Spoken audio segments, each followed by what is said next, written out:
Assalamualaikum warahmatullahi wabarakatuh. Saya Francisca UG, calon guru penggerak angkatan 10 dari SMPN 3 Kalanganyar, Lebak, Banten. Kali ini saya akan memaparkan tugas koneksi antar materi pada modul 2.1 tentang memenuhi kebutuhan belajar murid melalui pembelajaran berdiferensiasi. Lalu, apa itu pembelajaran berdiferensiasi? Pembelajaran berdiferensiasi adalah serangkaian keputusan masuk akal common sense yang dibuat oleh guru yang berorientasi kepada murid. Pembelajaran berdiferensiasi merupakan salah satu usaha guru dalam menyesuaikan proses pembelajaran di kelas untuk memenuhi kebutuhan belajar individu murid. Setiap anak yang ada di kelas adalah individu yang unik. Mereka memiliki kelebihan dan kekurangan yang berbeda-beda. Begitu pula dengan kesiapan belajar, minat murid, kebiasaan, gaya belajar, pola pikir, dan lain-lain. Disinilah dibutuhkan usaha guru untuk memenuhi keberagaman tersebut. Dengan penerapan pembelajaran berdiferensiasi, diharapkan dapat membuat murid lebih termotivasi, terlibat secara aktif, dan merasa nyaman mengikuti kegiatan pembelajaran, sehingga tujuan pembelajaran dapat tercapai. Bagaimana cara untuk dapat melakukan pembelajaran berdiferensiasi di kelas? Agar dapat melakukan pembelajaran berdiferensiasi, maka seorang guru harus pertama, memahami tujuan pembelajaran. Kedua, mengetahui dan merespon kebutuhan belajar murid. Ketiga, menciptakan lingkungan belajar yang mengundang murid untuk belajar. Keempat, melakukan manajemen kelas yang efektif.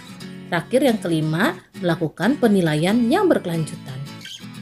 Berkaitan dengan kebutuhan murid, maka seorang guru harus mengetahui 3 aspek kebutuhan murid, yaitu kesiapan murid, minat murid, dan profil belajar murid. Kesiapan belajar murid adalah kapasitas murid untuk mempelajari materi, konsep, atau keterampilan baru. Mengharuskan guru untuk menilai pengetahuan awal dan menentukan apa yang telah murid ketahui dan di mana murid akan berada. Tujuannya untuk memodifikasi tingkat kesulitan pada bahan pembelajaran sehingga dipastikan murid terpenuhi kebutuhan belajarnya. Aspek berikutnya adalah minat murid. Minat merupakan suatu keadaan mental yang menghasilkan respon terarah kepada suatu situasi atau objek tertentu yang menyenangkan dan memberikan kepuasan diri. Minat setiap murid pasti berbeda-beda. Minat adalah salah satu motivator penting bagi murid untuk dapat terlibat aktif dalam proses pembelajaran. Aspek kebutuhan yang terakhir adalah profil belajar murid. Profil belajar mengacu pada cara-cara bagaimana kita sebagai individu paling baik belajar.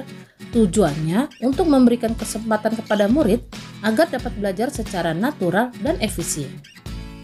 Profil belajar murid dipengaruhi oleh beberapa faktor seperti preferensi lingkungan, pengaruh budaya, preferensi gaya belajar, dan preferensi kecerdasan majemuk. Kebutuhan belajar murid dapat diidentifikasi berdasarkan cara-cara berikut ini. Pertama, mengamati perilaku murid-murid. Kedua, mengidentifikasi pengetahuan awal. Ketiga, mereview dan melakukan refleksi terhadap praktik pengajaran. Keempat, berbicara dengan guru murid sebelumnya. Kelima, membaca rapot murid di kelas sebelumnya.